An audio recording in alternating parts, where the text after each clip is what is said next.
Assalamualaikum warahmatullahi wabarakatuh. Yang terhormat Ibu Khairunisa Arifah MSc PhD selaku dosen pembimbing saya, yang terhormat Bapak Ibu dosen penguji seminar proposal tesis, dan yang berbahagia teman-teman program studi Magister Sains Akuntansi.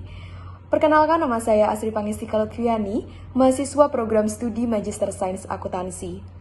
Pada hari ini, saya akan memaparkan hasil proposal tesis saya dengan judul Pengaruh Pengungkapan Lingkungan Sosial dan Tata Kelola serta Struktur Kepemilikan terhadap Biaya Modal dan Investasi pada Penelitian dan Pengembangan. Terdapat 3 pokok bahasan yang akan saya paparkan pada presentasi ini, yaitu ada pendahuluan, landasan teori, dan tinjauan pustaka, serta yang terakhir adalah metode penelitian. Pokok bahasan yang pertama yaitu pendahuluan. Sejak krisis keuangan pada tahun 2009, ketertarikan pada dunia struktur modal ini semakin meningkat. Mengapa? Karena pada saat itu banyak perusahaan yang harus gulung tikar akibat krisis keuangan yang melanda. Dalam beberapa tahun terakhir ini, pengungkapan lingkungan sosial dan tata kelola juga dianggap sebagai sebuah komponen penting bagi perusahaan. Dulu di tahun 2001, ada namanya GRI atau Global Reporting Initiative. Pada saat itu perusahaan berfokus pada pengungkapan CSR. Namun sekarang pengungkapan CSR ini sudah semakin umum dan beralihlah pada kemajuan yang lebih kompleks, yaitu pelaporan ESG. Pada saat pandemi COVID datang di tahun 2020, analisis ESG ini semakin menjadi lebih penting pada masa-masa sulit pandemi ini. Karena perusahaan harus meningkatkan laporan keuangan mereka. Selain itu, pandemi ini juga mengakibatkan perusahaan harus menghadapi masalah keuangan yang cukup serius, dan pada akhirnya mereka harus belajar bagaimana sih mengelola biaya modal atau mengubah keputusan pembiayaan guna mempertahankan kinerjanya. Apa saja keuntungan ketika perusahaan mengungkapkan ESG? Yang pertama, adanya peningkatan transparansi dan informasi yang dilaporkan oleh perusahaan akan semakin berkualitas. Kualitas dan transparansi bisa meningkat jika pelaporan non-finansial meningkat. Lalu, berpotensi memitigasi asimetri informasi antara perusahaan dan juga investor. Dan yang ketiga, pada akhirnya akan menjadi penghemat biaya modal. Selain pelaporan ESG, struktur kepemilikan ini juga dianggap dapat mempengaruhi perubahan pada biaya modal. Pada penelitian ini terdapat 4 jenis investor yang akan diuji, yaitu ada institutional ownership, insider ownership, blockholder ownership, dan juga foreign ownership. Apa alasan yang mendasari bahwa struktur kepemilikan ini adalah sesuatu yang dapat memberikan manfaat bagi perusahaan? Yang pertama, memilih perusahaan dengan struktur kepemilikan yang baik, investor ini dapat mengurangi resiko kerugian dan juga mengurangi ketidakpastian dalam berinvestasi. Mengapa? Karena ketiadaan struktur kepemilikan ini dapat mendorong terjadinya pertentangan antara manajer dan juga investor. Akhirnya, bisa meningkatkan biaya agensi. Yang kedua, biaya modal akan menjadi lebih rendah. Ketika perusahaan ini harus mendiversifikasi struktur kepemilikannya, maka akan mengurangi resiko ketidakpastian dan pada akhirnya biaya modal juga akan menurun. Mengapa harus struktur kepemilikan dan mengapa harus di Indonesia? Di negara berkembang, khususnya Indonesia, belum ada penelitian yang menganalisis hubungan 4 komponen struktur kepemilikan dan biaya modal. Padahal, struktur pemodalan merupakan aspek penting dalam pengambilan keputusan keuangan perusahaan. Apakah hanya biaya modal yang menjadi bagian penting pada bidang keuangan? Sampai saat ini jawabannya adalah tidak. Investasi pada penelitian dan pengembangan atau R&D juga menjadi faktor penting pada bidang keuangan. Pada tahun 2019, prioritas nasional telah bergeser untuk berfokus pada inovasi dan penelitian guna mendorong pertumbuhan ekonomi. Organisasi melihat R&D ini sebagai sarana untuk bertahan hidup. Ketika pandemi datang di tahun 2020, kesulitan keuangan membuat Indonesia terkendala dalam hal keuangan, sehingga mengetatkan pengeluaran publik dalam penelitian dan pengembangan. Pemerintah Indonesia juga tidak turut serta dalam memberikan dana dalam mendukung investasi perusahaan dalam hal penelitian dan pengembangan. Padahal, menurut Lopez tahun 2017, ia menyatakan bahwa situasi ekonomi yang menantang seperti saat ini mengharuskan negara-negara di dunia untuk memberikan fasilitas yang diperlukan bagi perusahaan guna mengembangkan peran yang lebih aktif dalam kegiatan R&D. Di tahun 2020, Menteri Riset dan Teknologi Bambang Brojonegoro mengatakan bahwa selama ini anggaran belanja riset dan pengembangan di Indonesia masih didominasi oleh pemerintah, yaitu sebesar 85,83%. Padahal di banyak negara lain mereka lebih mengarah pada sektor swasta. Akibatnya, di tahun ini Menristek berharap bahwa swasta dapat meningkatkan kegiatan penelitian dan pengembangan untuk memperbaiki produk yang sudah ada. Seperti simbol mantra yang dikemukakan oleh penelitian terdahulu, yaitu Innovate or Die, yang berarti, hey perusahaan, kamu harus berinovasi atau kamu akan bangkrut. Sebenarnya apa sih yang membuat perubahan tingkat R&D?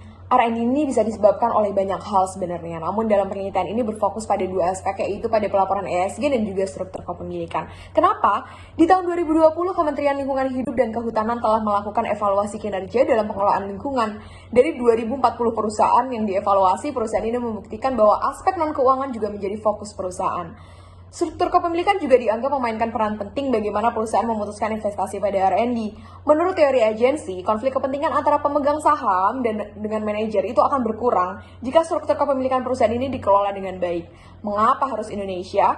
Penelitian selama ini hanya berfokus pada negara maju, dan tentu saja negara maju dengan negara berkembang itu memiliki karakteristik yang berbeda, khususnya Indonesia. Selain itu, di pasar negara berkembang juga belum ada penelitian yang menggabungkan 4 aspek struktur kepemilikan sekaligus. Kita beranjak ke bagian rumusan permasalahan. Perusahaan disarankan untuk mematuhi kegiatan non-finansial sebagai bagian dari kepatuhan hukum untuk menunjukkan perilaku bisnis yang bertanggung jawab. Pelaporan ESG ini juga diharapkan bisa memberikan keyakinan masyarakat yang lebih baik karena perusahaan tidak hanya memiliki kewajiban ekonomi dan hukum, namun juga tanggung jawab tertentu lainnya seperti lingkungan, sosial, dan juga tata kelola. Lalu apa permasalahannya?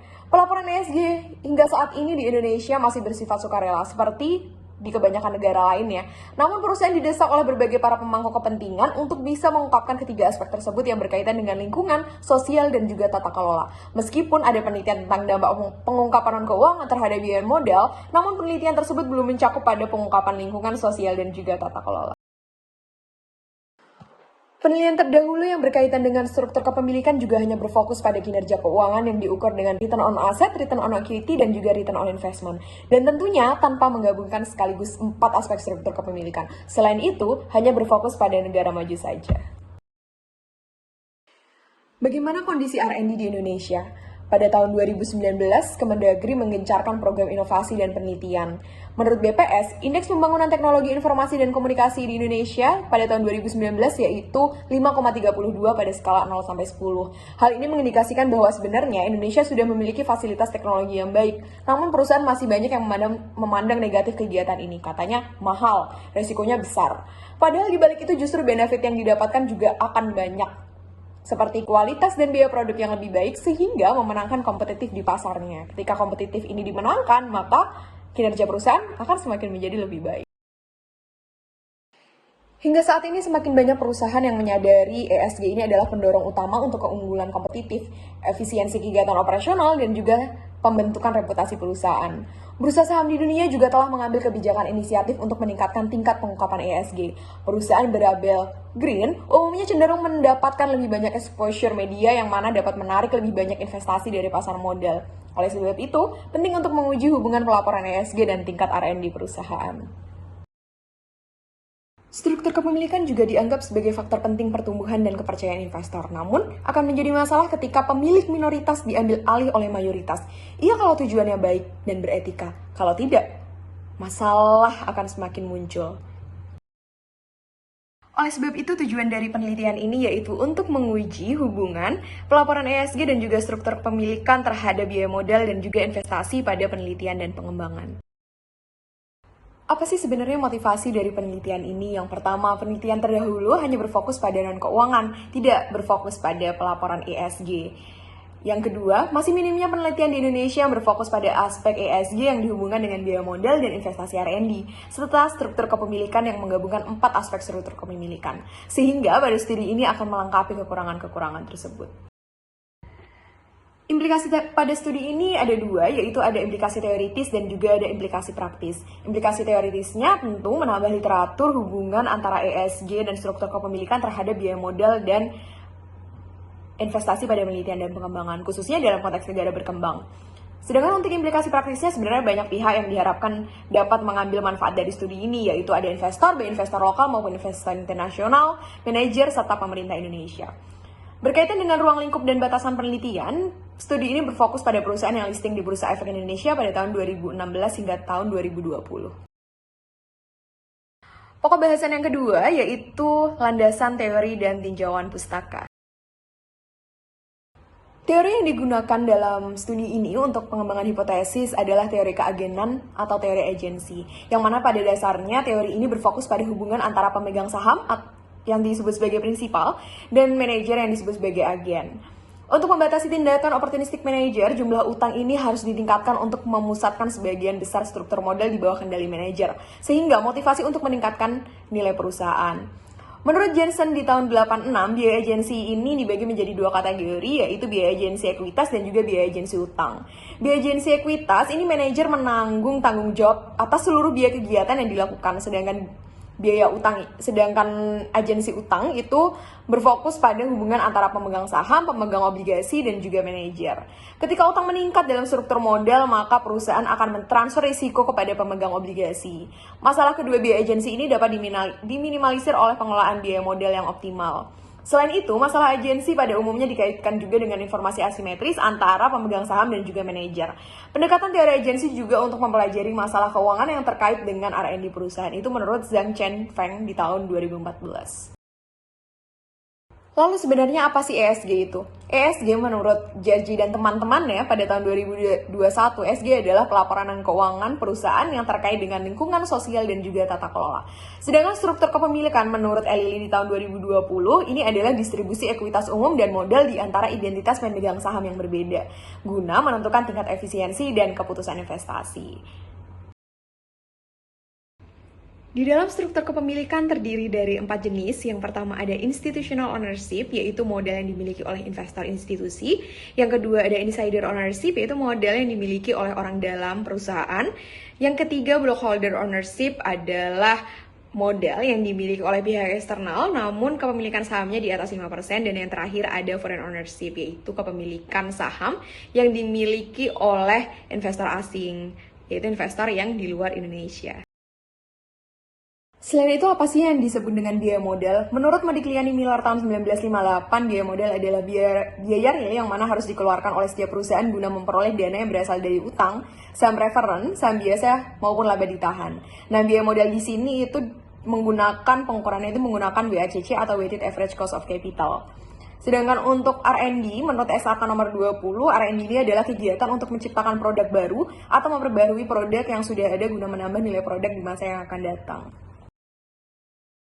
Selanjutnya berkaitan dengan hipotesis penelitian. Dalam studi ini terdapat 4 hipotesis penelitian. Yang pertama berkaitan dengan ESG dan juga biaya modal. Mengapa pelaporan ESG ini berhubungan negatif terhadap biaya modal? Karena tingkat transparansi itu akan lebih besar, risiko akan lebih rendah, dan pada akhirnya biaya modal akan lebih rendah pula. Ketika transparansi meningkat, maka tentu saja asimetri informasi akan terminimalisir. Selain itu, ada beberapa manfaat lainnya ketika perusahaan mengungkapkan ESG. Yang pertama, dengan kemampuan informasi ini, biaya pemantauan yang ditanggung oleh investor juga akan menjadi lebih rendah. Ketidakpastian investor pun akan lebih rendah. Pengurangan asimetri juga dapat mengurangi konflik agensi dan dapat membatasi diskresi manajerial. Berkaitan dengan struktur kepemilikan dan biaya modal, di sini struktur kepemilikan itu dipecah menjadi 4, jadi diuji masing-masing. Yang pertama ada institutional ownership. Perdebatan terkait dengan tata kelola perusahaan ini dimulai dari penelitian Pound di tahun 1988 yang menyertakan 2 hipotesis dengan arah yang berlawanan. Pada hipotesis pertama, ia menyatakan bahwa investor institusional itu lebih efisien dalam memantau manajer. Namun pada hipotesis keduanya, ia justru menyatakan arahnya itu negatif, jadi berlawanan. Nah, menurut hipotesis efisien monitoring, investor institusi ini memiliki lebih banyak keahlian dan pengalaman dalam memantau manajer, dan lebih efisien dalam mengelola perusahaan, serta dapat memberikan keputusan yang paling tepat dalam hal keuangan. Selain itu, investor jenis ini juga dapat meminimalkan perilaku manajer yang oportunistik, mengurangi biaya agensi, dan pada akhirnya akan mengurangi biaya modal. Sedangkan investor orang dalam itu berbeda dengan investor institusional. Banyaknya persentase kepemilikan investor orang dalam ini justru akan meningkatkan konflik kepentingan. Terdapat 2 jenis konflik kepentingan yang dapat muncul akibat tingginya tingkat persentase kepemilikan orang dalam. Yang pertama ada konflik antara manajer dan pemegang saham, dan yang kedua adalah konflik antara manajer dan kreditor. Sehingga ketika persentase orang dalam meningkat, itu biaya modalnya justru juga akan meningkat pula. Bagaimana hubungannya dengan blockholder dan investor asing?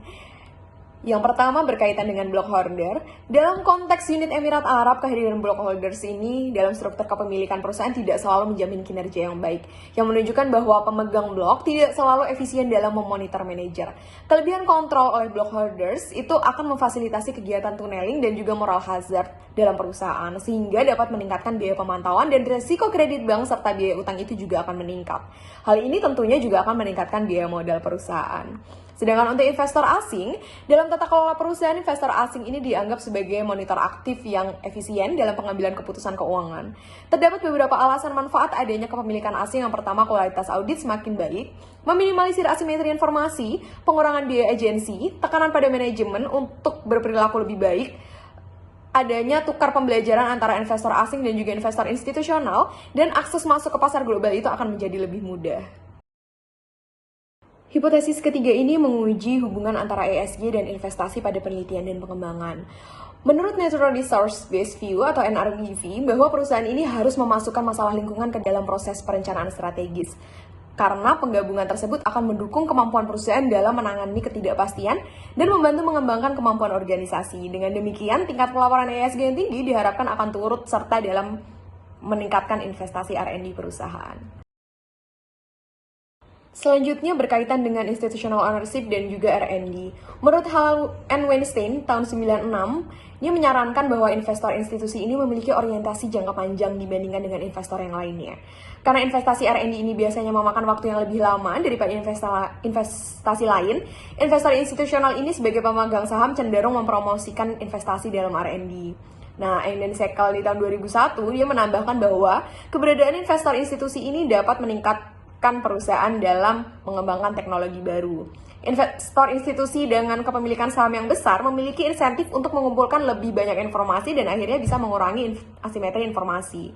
Kepemilikan saham yang besar dan kecanggihan institusi memungkinkan manajer untuk fokus pada laba jangka panjang dibandingkan dengan laba jangka pendek. Sehingga ketika struktur kepemilikannya tinggi, maka diharapkan investasi R&D-nya juga ikut tinggi. Bagaimana dengan insider ownership?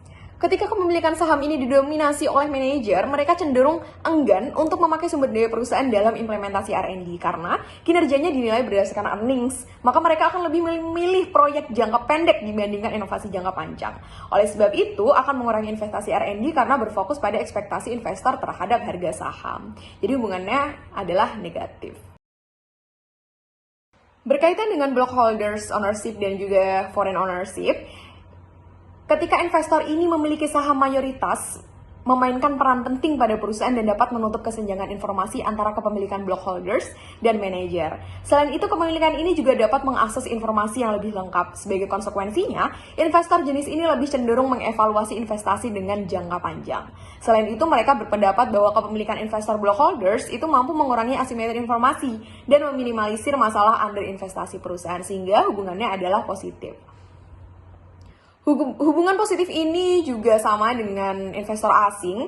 Pengenalan investasi asing ini bisa mendapatkan beberapa keringanan pada kendala inovasi perusahaan. Ketika pemantauan investor asing ini meningkat, diharapkan dapat menerapkan tata kelola perusahaan yang kuat untuk menjaga investasi.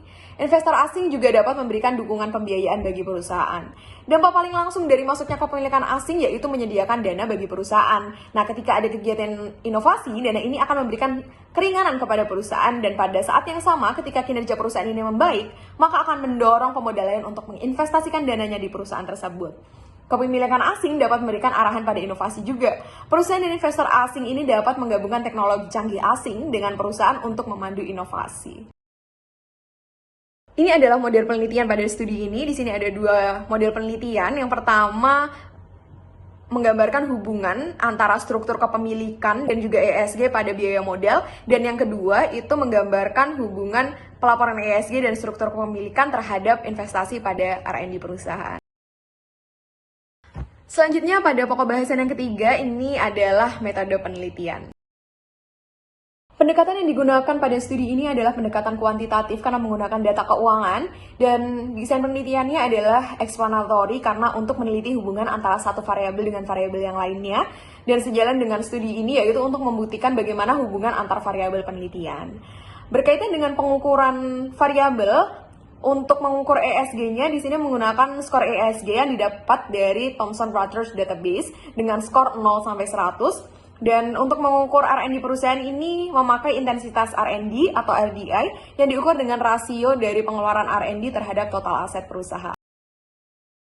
Berikut adalah definisi operasional variabel berkaitan dengan struktur kepemilikan. Itu ada INS, notasinya itu investor institusi, adalah modal yang dimiliki oleh investor institusi, sedangkan untuk insider ownership itu modal yang dimiliki oleh orang dalam perusahaan.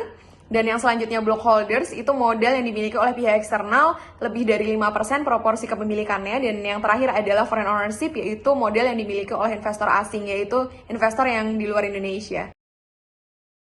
Untuk mengukur variabel dependen pada studi ini, yaitu terkait dengan biaya modal, itu menggunakan biaya rata-rata tertimbang atau weighted average cost of capital, yang mana nanti harus mengukur cost of equity-nya dulu, terus cost of debt-nya, cost of preferred equity-nya, terus baru nanti bisa menghitung weighted average cost of capital.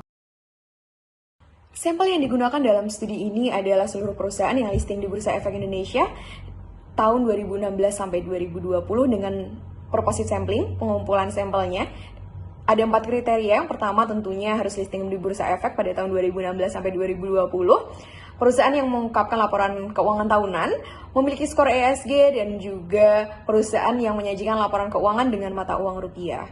Lalu kenapa harus dimulai tahun 2016? Yang pertama, hasil laporan dari Global Sustainability Benchmark Survey tahun 2016, isu keberlanjutan ini sudah meningkat di Asia dan juga banyak investor yang meminta informasi seputar kinerja ESG kepada seluruh perusahaan di Asia.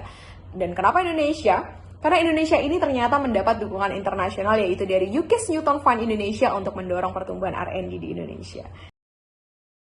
Studi ini menggunakan data sekunder karena datanya itu didapatkan dari website IDX dan juga Thomson Reuters Database, dan tipe datanya ini ada data panel dan juga ada data rasio. Data panel karena dalam studi ini menggunakan beberapa perusahaan dan juga beberapa tahun, dan yang kedua data rasio karena menggunakan data keuangan.